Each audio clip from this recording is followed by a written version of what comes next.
And welcome, Hoosier fans, to another episode of Podcast on the Brink, your weekly dose of Indiana University basketball news and discussion. I'm your host, Jerod Morris. Podcast on the Brink is a joint production of the Assembly Call and Inside the Hall. For complete coverage of IU basketball, visit assemblycall.com and insidethehall.com.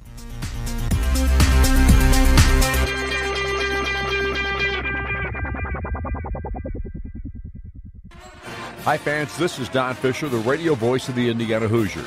IU football tickets are on sale now for the 2018 season. Indiana hosts 7 home games this fall in newly expanded Memorial Stadium. Don't miss any of the action as the Hoosiers take on the Cardinals of Ball State, the Virginia Cavaliers, and 5 Big Ten opponents, including Michigan State, Iowa, Penn State, Maryland, and the Purdue Boilermakers. For ticket information, visit IUHoosiers.com today. Go IU! All right, Alex, it is the day before Thanksgiving. Indiana averted a major home disaster last night against UT Arlington, and we thought it'd be a good time to put together an audio mailbag leading into the holiday. So that's what we're here to do. Thanks for joining me, being ready to answer some questions. Absolutely. Happy to be here. Last night, obviously, an interesting game for a lot of reasons. I'm sure we'll get into some of them as we tackle the questions, but a win is a win. You move on, and UC Davis coming up on Friday, so looking forward to that as well, and also taking a little time off tomorrow to spend time with family and friends, so It should be a good holiday. How are you? Let me just kick it off just with kind of a general overview question. I mean, how do you feel generally, after the last couple of games? Obviously, the rough loss at Arkansas, that game last night, and then, not great play by Indiana, but also you've got the crazy context of all the injuries. How are you feeling in general about the team after these last 2 games? I tweeted a stat this morning that kind of gave me some perspective on just where this team is, at least defensively. They haven't given up more than a point per possession yet in a game, and I looked at last year, they gave up more than a point per possession in each of the first 3 games. So I think it's important just to kind of remember that it's a long season. There's going to be ups and downs. Were people disappointed after Arkansas? Absolutely, but it was a game that really could have gone either way. I think you got to give Indiana credit for taking that game, going on the road against a quality opponent. I think it's something that's going to help them down the stretch. So, it's as I said, it's a long year. I think there's obviously a lot to improve on, and it's really hard to judge this team just based on the injury situation right now. So many guys out, guys having to play a ton of minutes. So, I think for the most part, people should be positive and excited about the future of this team. And I'm not sure we're going to learn a lot from the Duke game. It's not a game I expect Indiana to win, but I think we'll probably learn more in that next 4-game stretch. Northwestern, Penn State, Louisville, and Butler.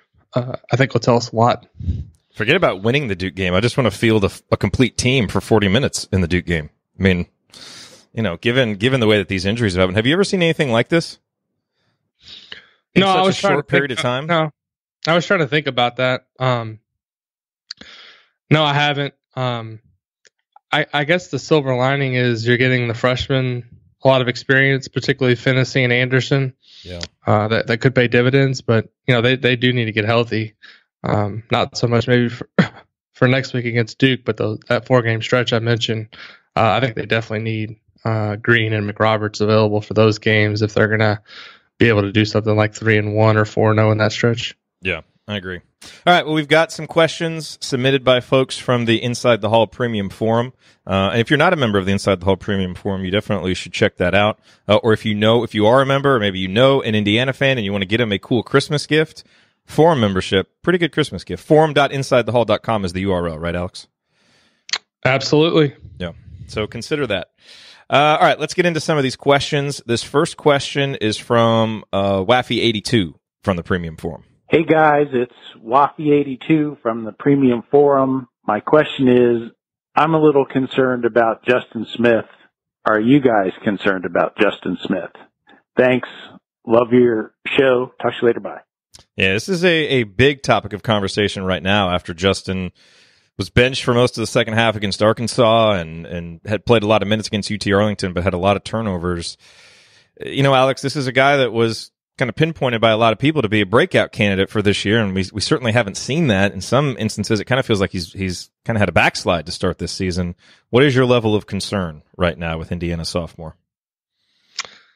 Yeah, I think his performance in the Arkansas game was, I don't want to say alarming, but concerning from the standpoint that, he had a chance to kind of set the tone early and missed some easy shots, missed free throws. And then I think once he kind of tried to go right at Gafford and got blocked early in the second half, Archie Miller was maybe annoyed with him doing that and decided to kind of send a message to bench him the rest of the way. The fact that he played Demezy Anderson so much in the second half and bench Justin, I think, was just kind of trying to send a message that, hey, we need you to play better than this. I think he will play better. The one thing that Archie talked a little bit about early in the season and in the preseason was that he felt like Justin had gotten a little bit tougher and better at finishing around the rim. I haven't seen that so far. Yeah. So to me, that's the thing I'm looking for most moving forward. But, it's 5 games. I think he's going to get better as the season goes along, but I know Ben kind of pegged him as a guy who could maybe be an NBA player after this year. Right now, I think he's probably a long ways away from that. And more than anything else, I think he needs to get some of his confidence back right now. He just doesn't look to me like he's playing with a ton of confidence. Yeah. Yeah, I would classify myself as a little bit concerned. The 6 turnovers last night, that's not good. His rebounding rates are down. As you said, we haven't seen the growth yet in terms of finishing around the basket. Although his 2-point field goal percentage is higher, there have definitely been some opportunities that you would like to see him make. The most concerning thing to me is that Archie felt like he had to send a message to him in the second half of a game like Arkansas, where, you're already thin and you feel that it's that important in that moment to send that message. That's a little bit concerning about, what kind of may be underneath the surface there. And, something to keep in mind, this may be, I don't know, this may be nothing, Alex, and tell me if I'm crazy, but, Archie talked this offseason about Justin being a very cerebral player, a very, just a generally intelligent kid.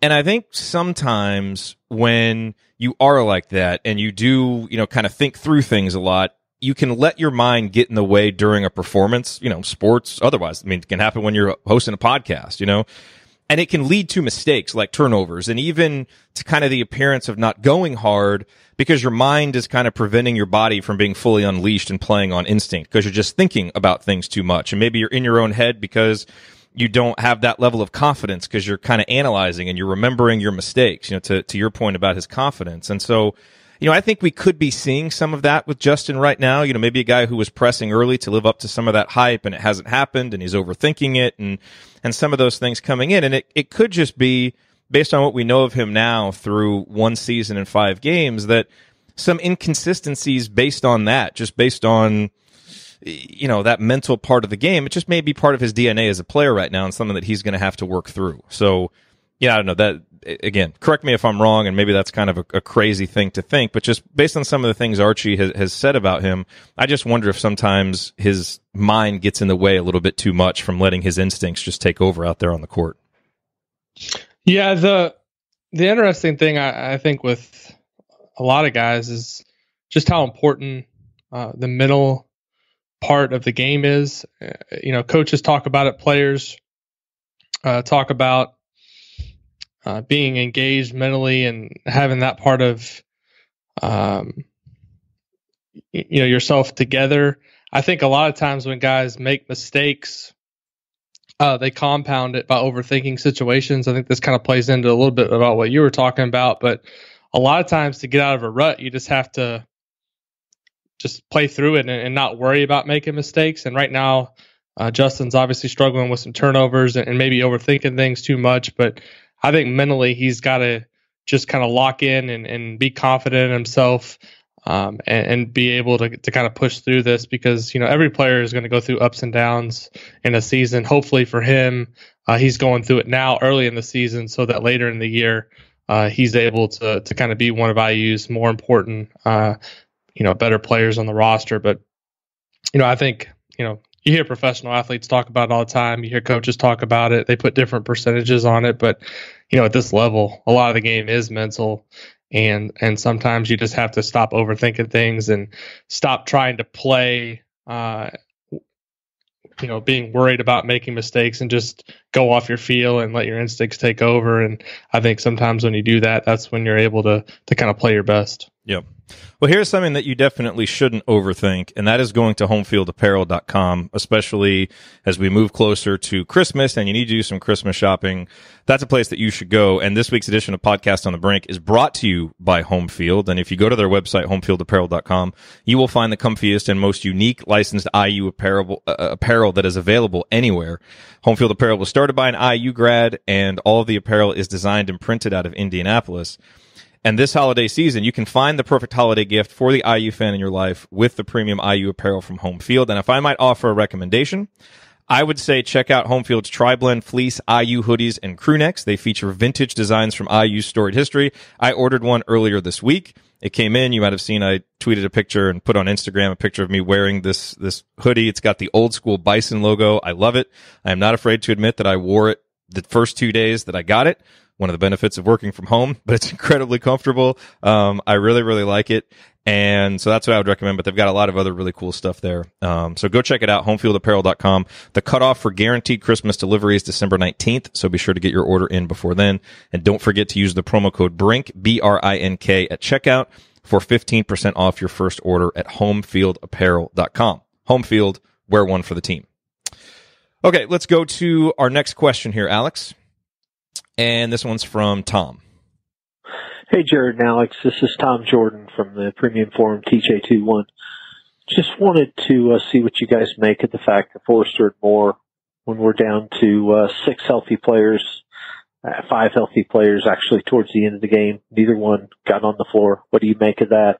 What's that say about their development or lack thereof? Just curious. Thanks.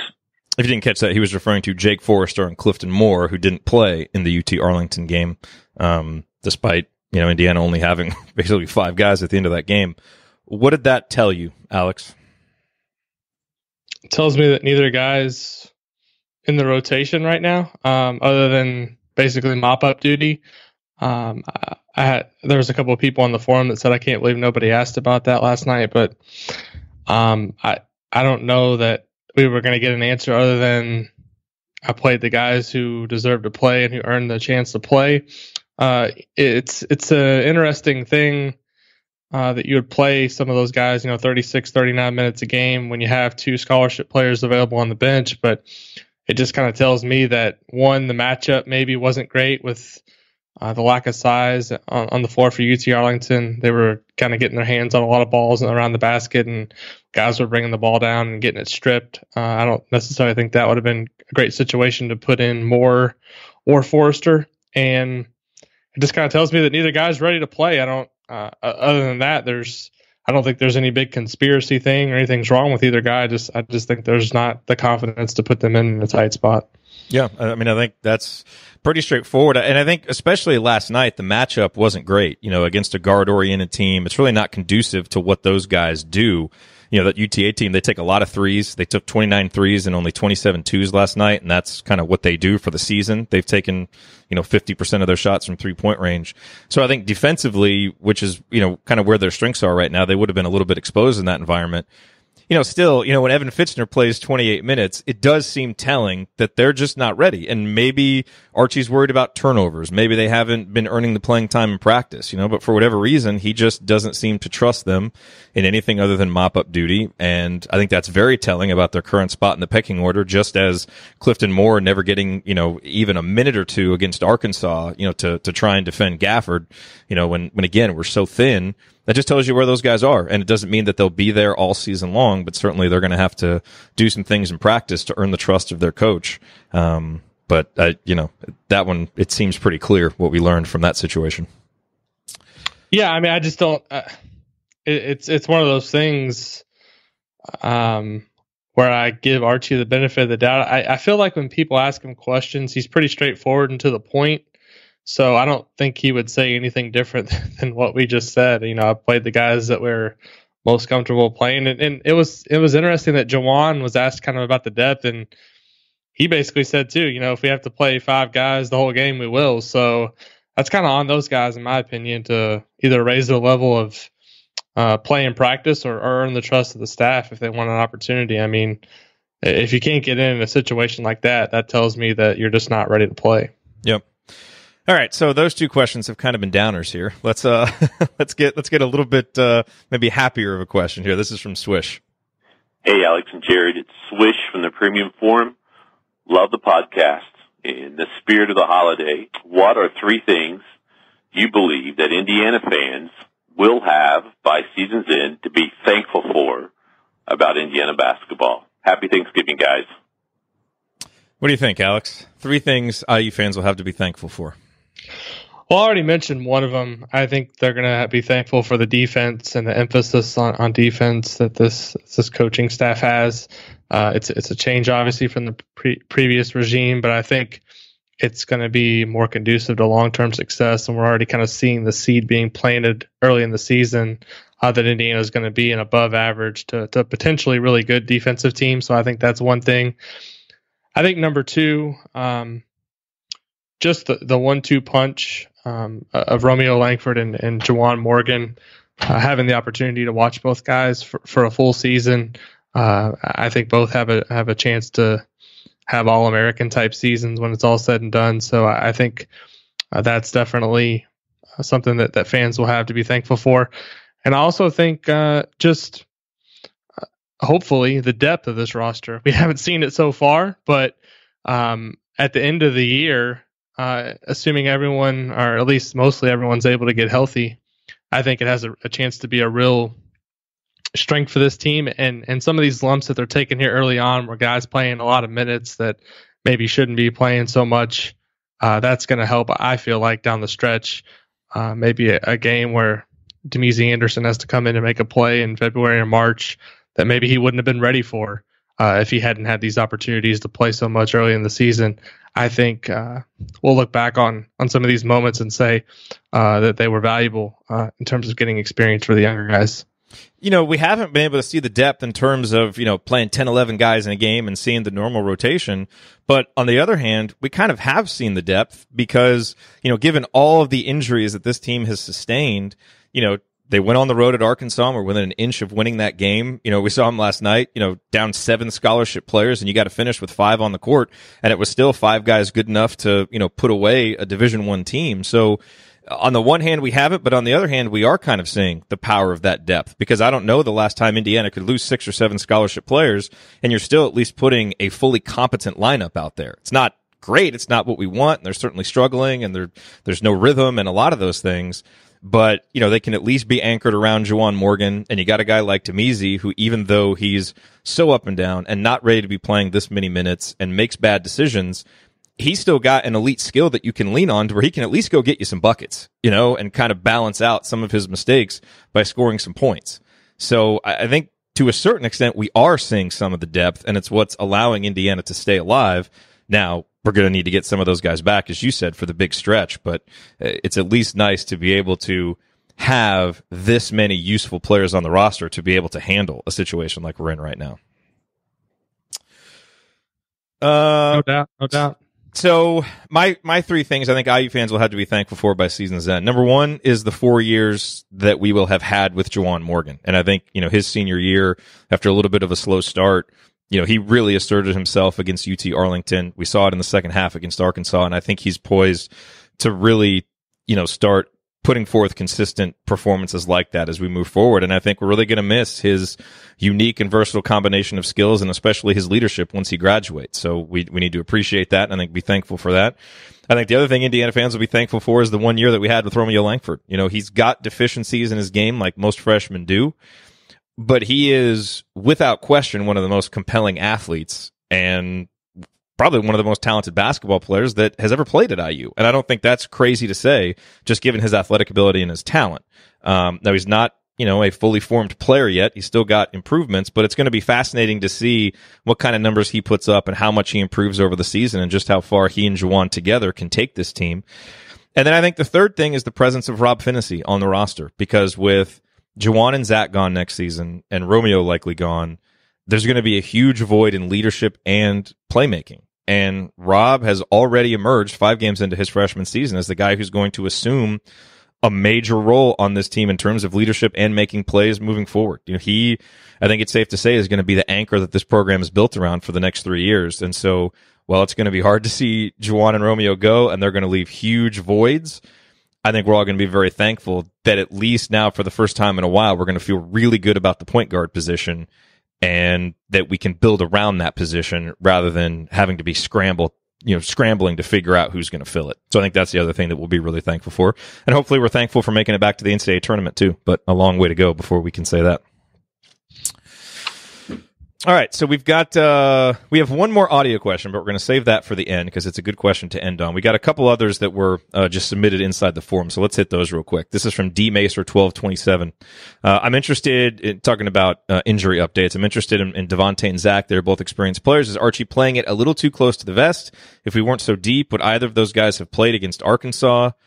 I mean, I think if either one of those guys were physically able to play, they would play as soon as they're ready, because we've got that big stretch coming up, Duke, Northwestern, Penn State, Louisville, Butler.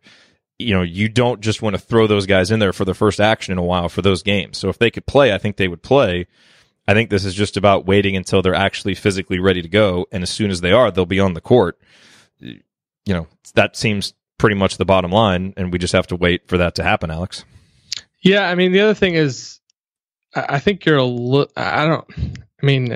don't think it's about playing it close to the vest. It's more, let's think about where we are in the season, right? If this was the NCAA tournament, would Zach McRoberts probably say, hey, I'm going to get out there and give it a go? Yes, but it's not. It's November. Same thing with Devonte Green. You don't want guys to rush back and then re-aggravate something. So, the latest that Archie said on Monday was day-to-day for both guys. So it doesn't sound like it's going to be too much longer before either of them get back on the court. So, I try not to read into anything too much. I don't think they've been hiding anything. I watched both guys kind of walk around the huddles last night. They both seem to be moving pretty well. So I would think as soon as they both feel comfortable getting back out there and the training staff says that they can play, they'll be back out there. Did you see the play on TV? This was it was going around Twitter too. Devonte was sitting next to Deron Davis, and there was some exciting play, and Devonte, kind of stands up to cheer, and Deron slaps him in the thigh, because it was a good play, and Devonte just recoils in pain and turns around to him with a scowl on his face because he must have hit the quad of the thigh that's been an issue for him. Did you see that play? I didn't see that, but. Now our injured players are injuring each other further on the bench. This is what we've come to. That's the last thing IU needs is a guy about ready to return, and then another player slaps him out of celebration on the bench, and he's out for another game or two. So, but by the way, do you get any sense of how concerned we should be about Deron's injury? Because that seemed like it came out of the blue. Even Archie's explanation of it seemed like he was really surprised to have gotten that news. And it's the other Achilles, I guess, that is giving him some issues. And I guess that sounds surprising because you would think it would be the Achilles that he's still recovering from, from the surgery.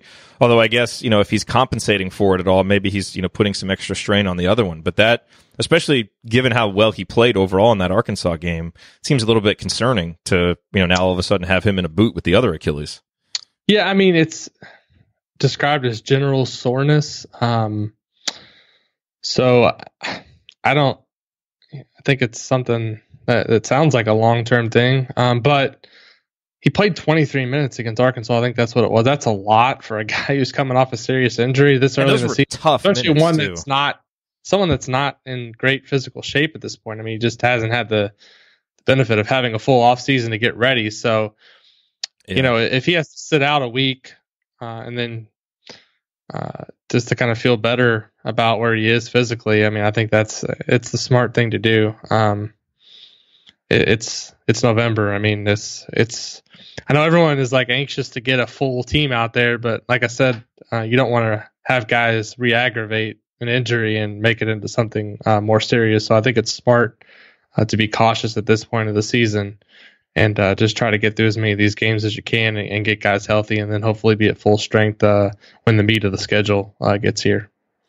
Let's talk about tickets real quick, Alex, because we do have another sponsor for this episode, SeatGeek. What is you obviously don't need tickets to go to IU games because you're covering them for the media. What's the last sporting event that you purchased a ticket for? Wow. I would say an NBA game, Pacers. Yeah. That's. I think that's probably the last thing that I bought a ticket for. And I actually have looked taking my son this year. He's asked me a couple times if I could take him up to a game, and the Pacers are one of the more affordable ticket prices in the NBA. So there's a ton of options for those games on SeatGeek. So I'll probably be checking those out here sometime in the next couple of weeks. And it's amazing to be able to go up there and see Victor, do what he's doing, and to be doing it back in the state of Indiana, which is just awesome and one of the coolest basketball stories in this state in a long time. It's really neat to see. Well, as you said, when you do that, you're going to check SeatGeek. Same thing for me. Last time I bought tickets, concert down here in Dallas, going to see a Mavericks game, and I always use SeatGeek when I do, because getting tickets online can be complicated. There are a lot of sites. There's varying levels of reliability. It's hard to know who to trust. And that's why SeatGeek is the way to go. They pull millions of tickets into one place so you can easily find the seats you want for a price you're willing to pay. There's nothing quite like being there in person, and SeatGeek will get you closer to the action for a great value. And what SeatGeek does is they actually search multiple ticket sites. They grade every ticket based on value, so they help you identify the best seats to fit your budget.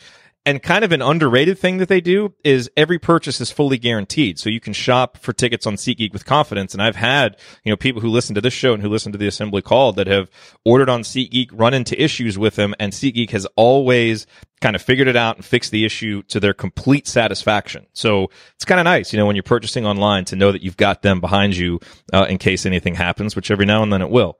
So that's why you should get the SeatGeek app on your phone. It's the best way to find the best deals on tickets. And when you do that, use the promo code BRINK, BRINK. When you use that promo code, you will get $10 off your first purchase. Yes, that is different from before. It used to be 20. They changed it to 10. So 10, not as big of a discount as 20, but still better than nothing. So use that promo code BRINK, BRINK. Get $10 off your first purchase at SeatGeek. Life's an event. We have the tickets. The other thing about SeatGeek, just real quick, that I really like is, I've looked at other ticket sites in the past, and you think you find a good deal, right? And then you hit next, and then there's all of a sudden there's these fees. Oh yeah, that you didn't see before. With SeatGeek, you can there's a little button at the top. You can sort the tickets with fees included, so you kind of know what you're going to pay. That's kind of been one of my pet peeves for a long time when looking for concert tickets, especially. You'll think, wow, that's a great deal, and then you hit next, and all of a sudden there's $30, $40, $50 in fees, and you're like, oh, not such a great deal. So that's the one nice thing about SeatGeek. You're able to sort the prices with fees included, so you kind of know up front what you're going to pay.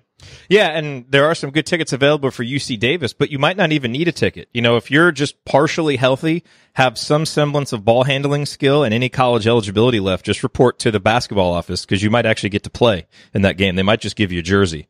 Because if Al or Romeo have to miss any time, we're literally down to like Rob Finney being the only ball handler, which is insane. Do you get any sense about the injuries to Al or Romeo and if they might be available for Friday?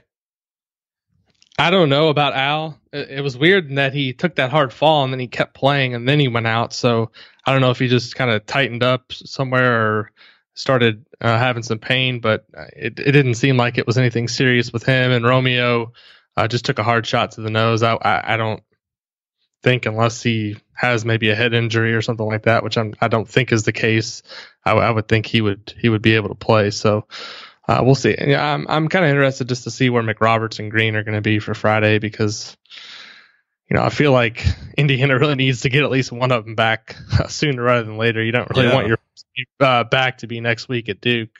So I think if either guy can go, it's going to be a good opportunity. Even if it's 10 or 15 minutes, it'd be a good spot to get one of those two guys in there.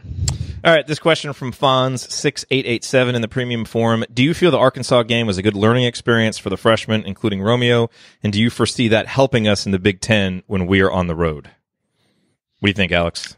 Yeah, absolutely. I mean, there's 19,000 fans there. I mean, when they go to Penn State in a couple weeks, there's going to be 3,000 or 4,000, if that. And you're going to be able to hear all of them on the broadcast, individually speaking. There's not going to be very many Big Ten atmospheres that are, and I wasn't at Arkansas, but I talked to a couple of other reporters that were there, and they said it was a legitimate atmosphere. So I mean, you look at around the Big Ten, the road games, there's only probably a handful that are comparable in terms of a crowd and atmosphere. So, I've said this, I did a couple interviews this week. People have asked me about that game. I think Indiana deserves credit for agreeing to play that game because, go look at the top 20 Ken Palm teams right now, and how many of them have taken a true road game in their first 5 against a Power 5 team? It's a very small percentage, if any. Yeah, and you're going to learn a lot more from your team, win or lose, in that situation. I mean, would you rather had a home game, against Mississippi Valley State and learn nothing but rack up stats, or really find out something early about your team? I mean, you would have liked to win it, and Indiana had a chance, and they blew it, in part because of some self-imposed mistakes. But I think it's going to be a great learning experience. And there was a second part to that question, piggybacking on that. What kind of NCAC do you foresee for IU, barring any more injuries, knock on wood? Games we shouldn't lose or a colossal collapse, and how much, if any, do you see the loss at Arkansas hurting us come March? What I would say, after talking with Andy and Galen about this, both of whom are deep into the bracketology stuff, you play a game at Arkansas. They're like 53rd, 54th in Ken Palm right now, but it's a road game, at their place. You go play a game like that, lose a game like that, it won't be counted against you. All right. So it hurts in the sense that you could have had an impressive road win that really would have kind of bolstered your resume. And so you could take that view of it, that it hurts because you had a win within your grasp and you didn't take it, but it's not actually going to count against you. So that game is just kind of neutral, and you might even get a little bit of a bonus point because you agreed to play it, and it can help your strength of schedule, and depending on what the calculation for that's going to be in the net. So that's what I would say about whether that loss hurts us. I don't think it's going to, and I think on balance we're going to gain a lot more from it, from hopefully the improvements that we get from having that experience.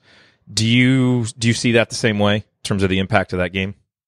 Yeah, I mean it doesn't hurt you, but as you mentioned, beating Mississippi Valley State doesn't help you, right? So it's kind of, I don't really look at it from a seeding perspective. I look at it more as what are you going to get out of it as a team, the experience of it. I think, there's a lot of coaches out there that schedule 7 or 8 wins in non-conference. Indiana didn't do that this year. I know some of the games are kind of mandated and set up by the leagues, but this was definitely a game that they didn't have to play, so give them credit for playing it. Obviously, it doesn't really count for much in terms of the seeding because they didn't win the game, but it's not going to be something that hurts them. It's just kind of a wash overall in that regard for me. And in terms of NCAA seed, it is so early to be projecting this kind of stuff. But I guess the way that I will answer this question is that based on what we have seen over 5 games, nothing has really changed what I expect from this team, assuming that we get guys healthy at a normal rate, and come January, February, March, we're playing with kind of a normal roster. I still think that this team is around a 4 or 5 seed. If things really break right, I think they could get a 4 seed. Maybe you'd say a 5 is more likely, but I think Indiana is right there, with those teams that are between 20 to 30 in the country. And if they can get some more consistency, get guys healthy, get a guy like Justin Smith back on track, I think they have a ceiling to move into the top 15, the top 10. But I still think, finishing the season kind of somewhere in there, between 15 to 30 is probably most likely. And that would draw you there about a 4 or 5 or maybe in a worst case scenario, a 6 seed. So that's kind of what I expected going into the season. And that's still what I expect after seeing the first 5 games. Yeah, it's too early to be talking about specifics. I mean, there's a lot that can happen between now and the first of the year, let alone the end of conference play. So, it's kind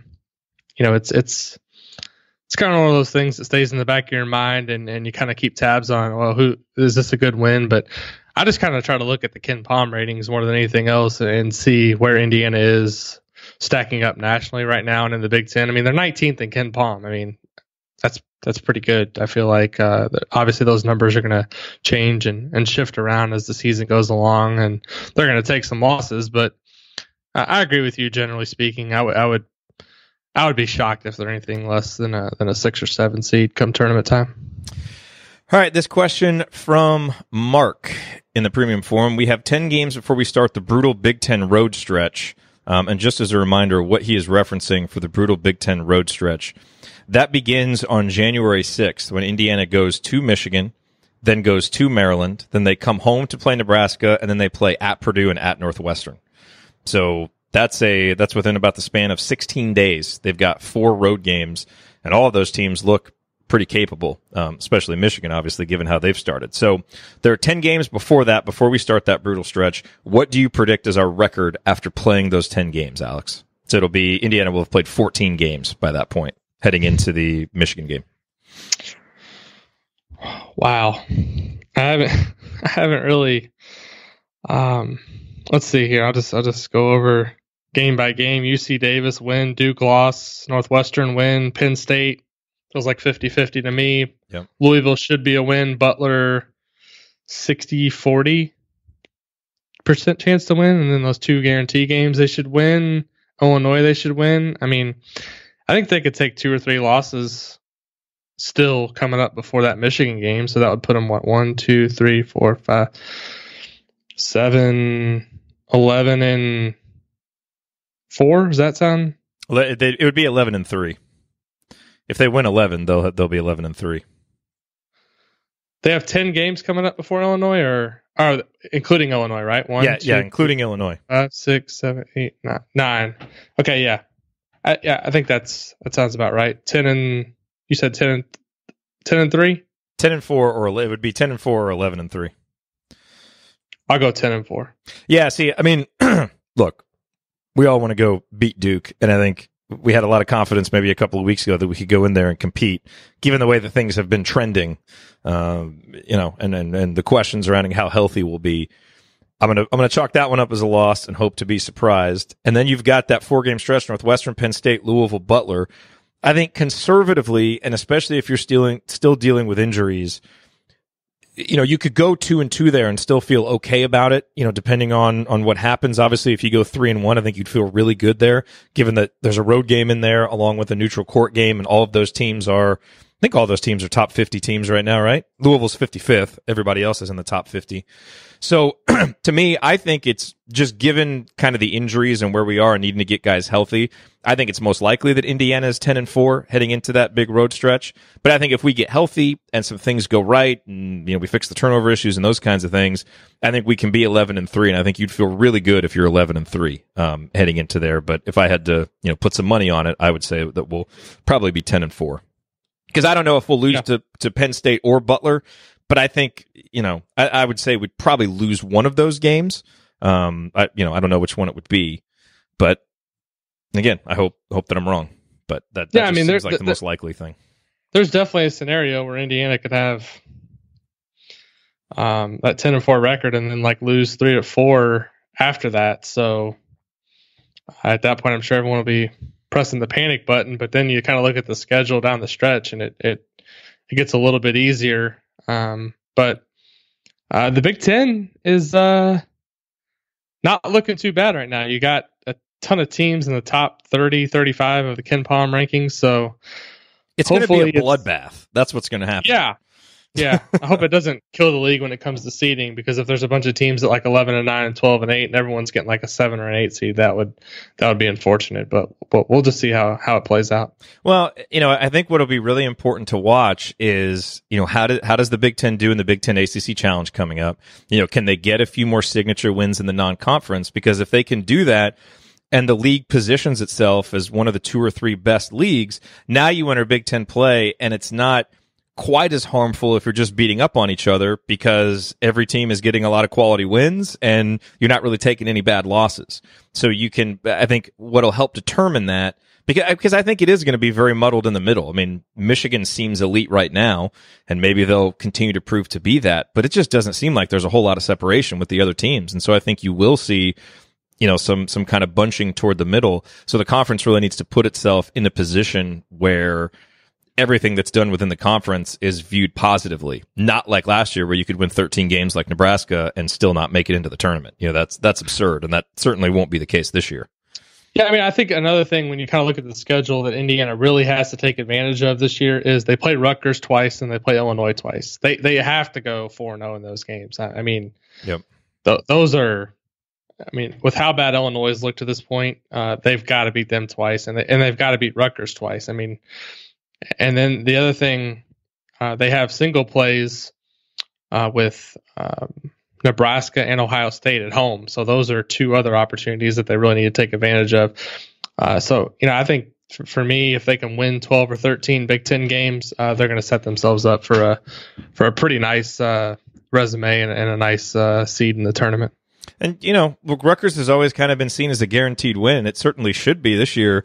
But you look at Rutgers, they're 14th in the country right now in 3-point percentage, and they held Eastern Michigan, a top 150 team, to 4 points in the first half the other night.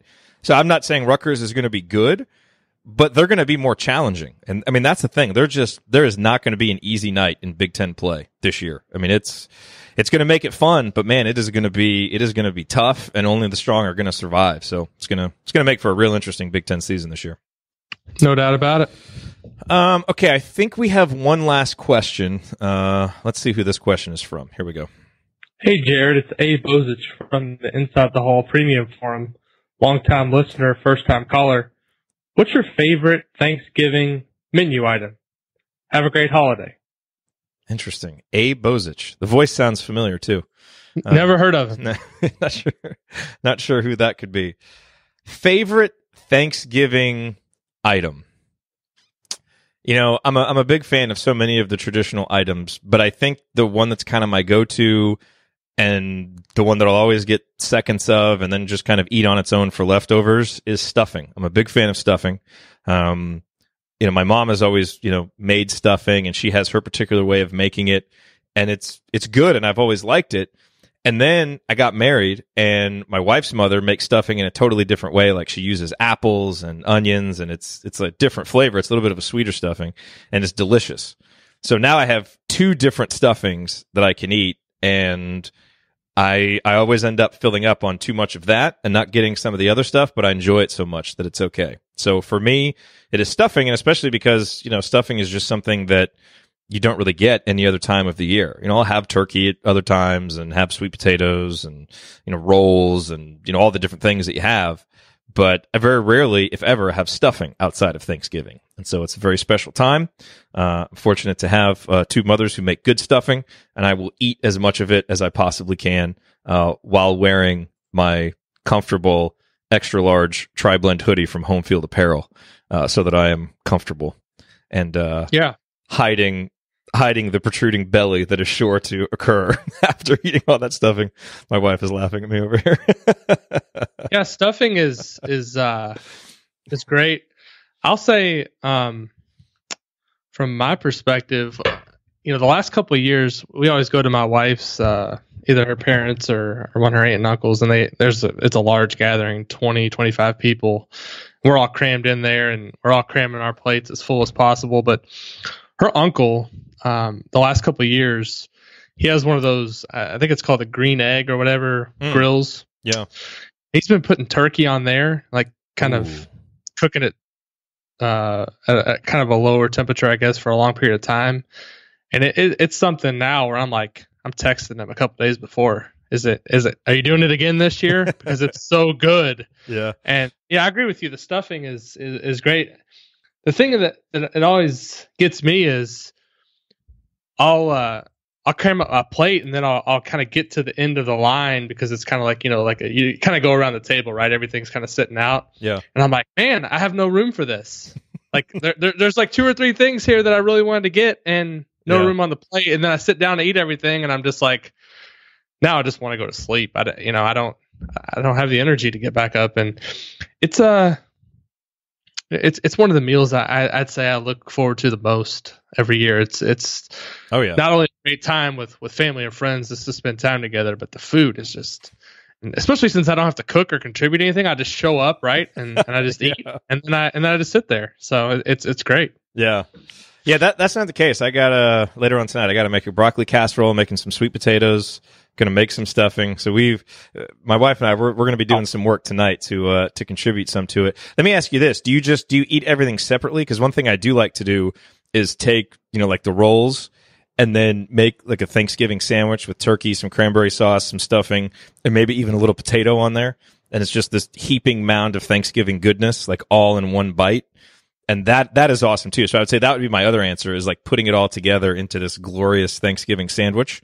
Big fan of that too.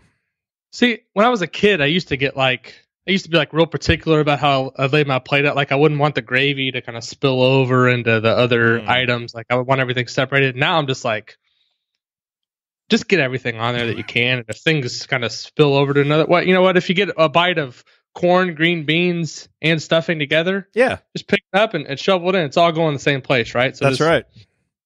Different flavors. You try new things. You see, the one thing that I think is, and this could be maybe a polarizing topic if I say this, but oh boy, the one thing that I've never gotten about Thanksgiving, a lot of people like that, like the cranberry stuff that comes out of a can. You ever had that stuff? Yeah, the jelly, it just kind of plops out and jiggles there on the plate, and that's like a popular thing where I go, and I'm just like, I just walk right past that every year. I'm like, what is this? This is out of a can. I mean, there's all this other great food. Why are people getting this? But it seems like a pretty big item. It's popular. Here's what I will say about that. When I was growing up, that's how we did cranberry sauce. Is we would have that and never really thought anything of it, and I ate it. But then one year, my mom decided to make it from scratch, where you actually buy the cranberries and you boil the cranberries and you put some sugar in, and then you let it sit for a few hours in the refrigerator. And after having cranberry sauce that way, the little jiggle cylinder of cranberry sauce just doesn't do it, and I find it very unappetizing. So I've got to have the real homemade cranberry sauce, and I love that. Yeah, I can't do the canned stuff anymore. Yeah. One last question for you on this topic. How do your kids respond to Thanksgiving, and when did they kind of like first started getting into it? Because I'm curious. I mean, my daughter's almost 2.5 now. I'll be curious to see, how she kind of responds to it and what she ends up gravitating toward from a food perspective. Well, my daughter, who's going to be 6 this weekend, she's still not really into it. She's so picky, and when she eats a ton, but then other times she'll be like, you'll fill her plate up and she won't touch a thing. My son, on the other hand, he's recently graduated to when we go eat, he like wants to have like the adult meal because he eats so much, which is kind of frightening for an 8-year-old. So he'll load up his plate and he's all into it, and he just eats a ton. But I'd say probably, and you still got a couple more years. For now, you're probably just kind of seeing what you can get her to eat. But I'd say probably 4 or 5 years old before she's really gonna get it and kind of understand, like, this is the day where we just put as much on our plate as we can and we eat, and then that's right, and it's okay to eat past being full on Thanksgiving, and then we get tired and then we lay down and let mom and dad relax for the rest of the day. Which good luck on that. That doesn't happen enough. Yes. Yeah, well, we'll see how that works out. Yeah, we will see. Well, cool, man. Well, have a great time. Have a wonderful time with the family. Tell them that I said hi. Tell your dad that I said hi, and we'll do. We'll look forward to reconvening next week, I suppose. So let's see. We've got the game on Friday. Indiana plays Duke Tuesday, so I guess we'll do a show on Wednesday and talk about what happens at Duke, and then look forward, kind of look ahead to the big stretch of games to follow that. So I guess look for a new episode next Wednesday. Yep, going to be an interesting week. So looking forward to it. It sure is.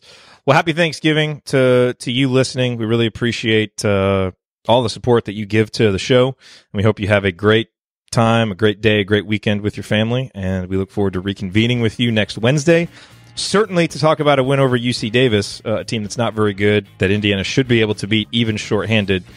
And then it'll be interesting to see what happens at Cameron. But we'll talk about it all next week. And we look forward to talking to you then. Thank you for listening to this episode of Podcast on the Brink. We always appreciate you being here. To get more from me and from Alex, visit assemblycall.com and insidethehall.com for complete coverage of Indiana University basketball. If you liked this episode, please consider sharing it with a friend or family member who loves IU basketball as much as you do. You can also support the show by leaving a rating and review on iTunes, which helps us get the word out to more IU fans like yourself. We will be back next week with a new episode. Until then, as always, go Hoosiers.